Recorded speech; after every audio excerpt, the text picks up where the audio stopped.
My name is David Whitney, and I'm a faculty in the Vision Science program. I'm also in the psychology department, and you'll find as you explore the Vision Science program that faculty are often cross-appointed in many departments. Vision Science has optometry people in psychology department, as I am, also in neuroscience, in engineering, computer science, physics, biology, across the entire campus. And this is one of the strengths of Vision Science is a program. We have faculty in all of the departments across campus. And so if you are a student interested in perception, which is what a lot of us Vision Science faculty and labs study, then Vision Science program is a perfect place to be because our graduate students who enter the program can study perception from a number of different perspectives within a number of different departments and at multiple levels of analysis.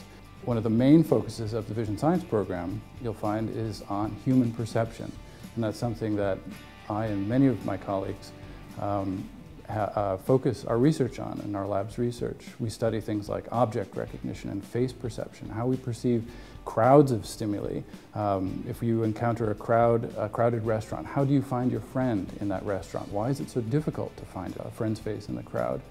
Why is it so difficult to find anything in a naturally cluttered scene? We have naturally cluttered scene all around us all the time. And we move our eyes around to try to overcome that clutter, to try to find the objects that we're interested in. But making eye movements isn't quite enough. Even when we make those eye movements, we still face lots of clutter in the environment, and it makes it hard to recognize objects. So some of the students in the Vision Science program are interested in understanding how the visual system overcomes the challenges of perceiving in a cluttered world, how we overcome the challenge of limited processing in the visual system, the capacity limitations of vision.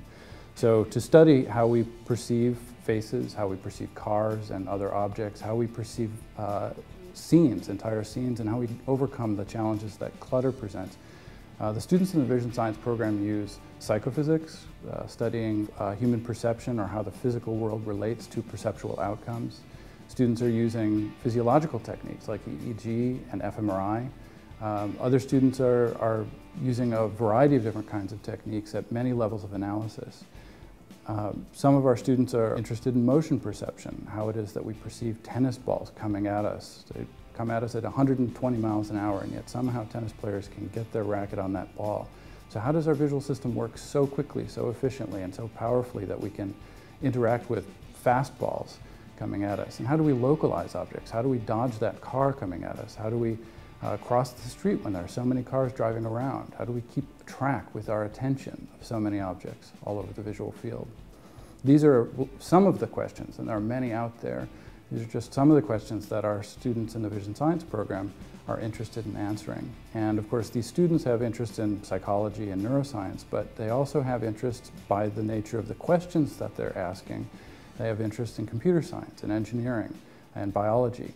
And by studying vision at multiple levels, from the lowest levels, single cells, even the molecular level, all the way up to the systems level and behavior level, our students can get a much broader understanding of vision and visual perception than almost any other program out there. In fact, we have more faculty interested in perception than virtually any program in the world. There are over 20 PIs at UC Berkeley who are interested primarily in visual perception. If you look at the broader Bay Area, Berkeley is a great place to be because there are faculty across many campuses, and we have regular interactions across these campuses. There are Bay Area meetings on vision more than twice per year. So Berkeley in particular and the Bay Area are great places to study vision science. And if you want to study vision science, there is no better place than UC Berkeley.